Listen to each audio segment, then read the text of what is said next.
সময়টা ভালো যাচ্ছে না বার্সেলোনার। মৌসুমের শুরুতে পয়েন্ট টেবিলের শীর্ষস্থান দখলে রেখেই খেলা চালিয়ে যাচ্ছিল কাতালানরা। তবে হঠাৎই ছন্দপতন হ্যান্সি ফ্লিকের দলের। হার আর ড্রয়ে শীর্ষস্থান তো হাতছাড়া হয়ই, এবার টেবিলের 3-এ নেমে গেছে বার্সা। দুঃসময় কাটিয়ে উঠতে মরিয়া তারা।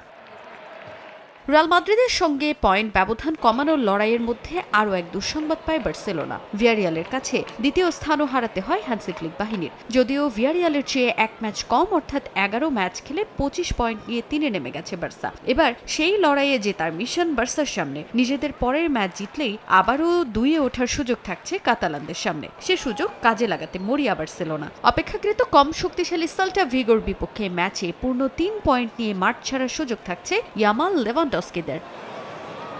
সেল্টা ভিগোর বিপক্ষে মাঠে নামার আগে বার্সার বড় চিন্তার কারণ ইনজুরি তালিকা। দলের বেশ কয়েকজন গুরুত্বপূর্ণ খেলোয়াড় আছেন ইনজুরিতে। চোটের কারণে পরের ম্যাচে থাকছেন না রাফিনিয়া, গাবি, পেদ্রি, এরিক গার্সিয়া। ইনজুরি কাটিয়ে অনুশীলনে ফিরেছেন গোলপোস্টের অতন্দ্র প্রহরী টার স্টেগেন। দলের সঙ্গে প্র্যাকটিসে যোগ দিয়েছেন হুয়ান গার্সিয়াও। প্রতিপক্ষ নামে ধামে কম শক্তিশালী হলেও তাদের ঘরের মাঠে ম্যাচ হওয়ায় কোনো রকম ভুল করা চলবে না বার্সার। তাই তো এই ম্যাচে শক্ত রক্ষণ গড়ে সম্ভাব্য 4-3-2-1 ফরমেশনের স্কোয়াড সাজানোর পরিকল্পনা কোচ হ্যান্সি ফ্লিকের। ইয়ামাল, ফেরান তোরেস, আরাউহোদের ওপরেই ভরসা কোচের।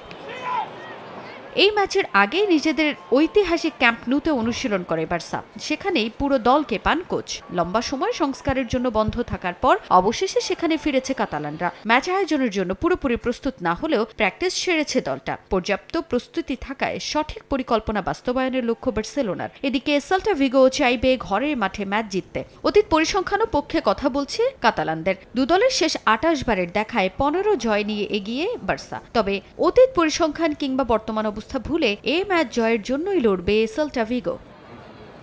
তাজিন খন্দকার, সময় সংবাদ।